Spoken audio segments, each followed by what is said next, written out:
हैं तो सबसे पहले क्या करते हैं? पर सबसे पहला काम मंदिर में बिना पंडित के सबसे पहला काम कौन सा होता है? तो सबसे पहला काम होता है भगवान को धन्यवाद देना कि आज भी आपने मुझे इस मंदिर में आपका दीदार कराने के लिए, दर्शन कराने के लिए बोला। अगर पंडित साथ में होगा तो पहले वो मंत्र बोलेगा, स्वस्ति वाचन करेगा।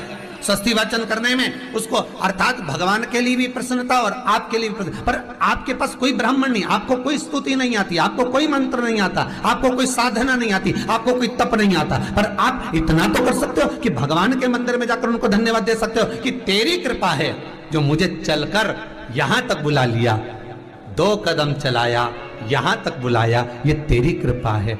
और बड़ी कृपा करी जो डलिया भर के पूजन का सामान भी लाई, बड़ी कृपा करी जो दूध भरकर भी लाई, बड़ी कृपा करी जो कलश भरकर भी लाई। कितने लोगों का फायदा है कलश भरकर मंदिर ले जाने में? देखिए जरा कितने लोगों का फायदा।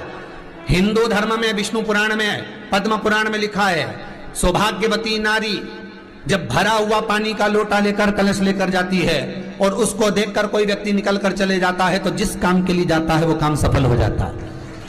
मंदिर का ही लोटा, मंदिर का ही पानी, सिर पे पल्लू लेके हर हर महादेव बस शिव जी के चढ़ा रही और इतने प्रेम से रिझा रही। अब फ्री का पानी था तो एक लोटे में मन भी नहीं माने।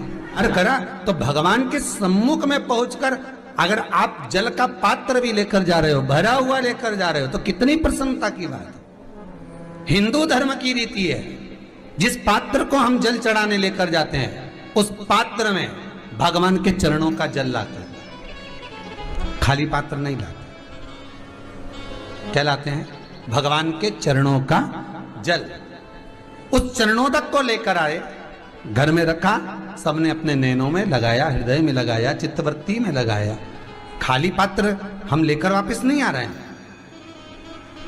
शिव मंदिर में जब जब जाओ, जल चढ़ाने के लिए जाओ, पात्र तुमने शंकर जी को पूरा पानी चढ़ा भी दिया तो शंकर के चरणारविंद का थोड़ा सा जल पात्र में डाल के भले 2 बूंद लाओ, 4 बूंद लाओ, इतना सा लाओ, पर लाओ और उसको पूरे परिवार के नेत्रों में जब लेकर आए हो चरणोदक तो लगाओ।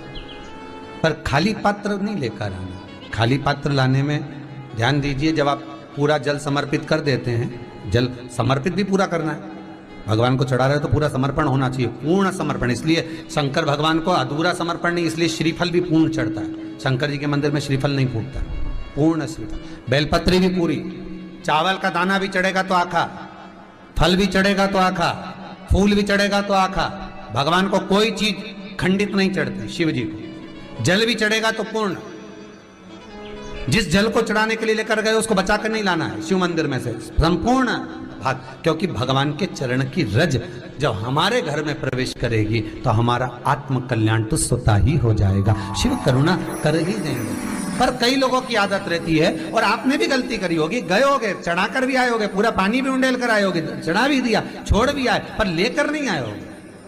कई लोग गलती कर जाते हैं और फिर बाद में कहते हैं हम तो इतने साल से पूजन कर रहे हैं, भगवान हमारी सुन ही नहीं रिया। तो भगवान के मैं तो तैयार बैठा, पर तू नवा के चली जाए, लेके तो कहीं जाए। तो भगवान थोड़ी ना कहेगा कि तू मेरे पास में आए तो मेरे चरण की रज लेकर जा। भगवान थोड़ी ना कहेगा कि मेरे पास में आकर तू ये लेकर जा। भगवान तो कहेगा मेरे पास में आया है, मांगना कुछ मत, बस मुझे जो स्नान कराया है मेरा चरणोदक लेकर जा, छीट दे पूरे घर में, संपदा भरना मेरा काम है। जहां मेरी चरण की रज पहुंच गई वहां संपदा स्वतः पहुंचती है, मैं वहां पहुंच जाता हूं। तो चरणों तक ले जा। पर लोग ले जाते हैं, पूजन करते, कलश भी उंडेलते, जल भी चढ़ाते, पर आते समय खाली लेकर आ जाते। भगवान को इतना बुरा लगता, मेरे दरवाजे से खाली जाए, मुझे कितना बुरा लगेगा। जो आए वो भर कर जाए, भले 2 बूंद लेकर आओ, पर उसमें चरणों तक थोड़ा सा लेकर अवश्य आए। उसी तरह जल चढ़ाने के बाद हम जब लेकर आते हैं पात्र के अंदर, ये उसमें उसकी बरकत है। गर्ग संहिता में दूसरी चीज कही, उसको भी समझ लीजिए।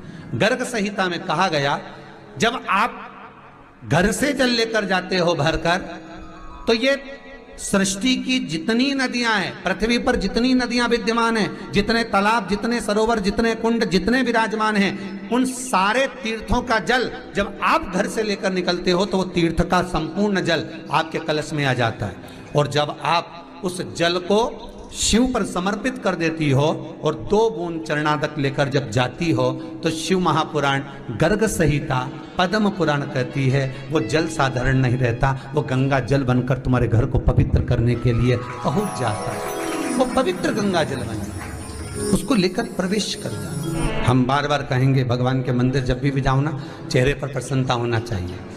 किसी से मिलने जाओ ना, चेहरे पर अगर प्रसन्नता नहीं और ऐसे ही पहुंच गए ना तो वो श्रेष्ठता नहीं मानी गई। तुम तुम्हारी बहन के घर जाओ, सती मैया जलकर भस्म क्यों हुई? माता सती के भस्म होने का कारण क्या था? सती को पिता पर जितना क्रोध आया उससे ज्यादा क्रोध सती माता को अपनी बहनों पर आया कि मेरी इतनी बहन, ये 60 की 60 बहन मेरे सामने खड़ी रही और मैं आई तो प्रेम से मुस्कुराई तक नहीं।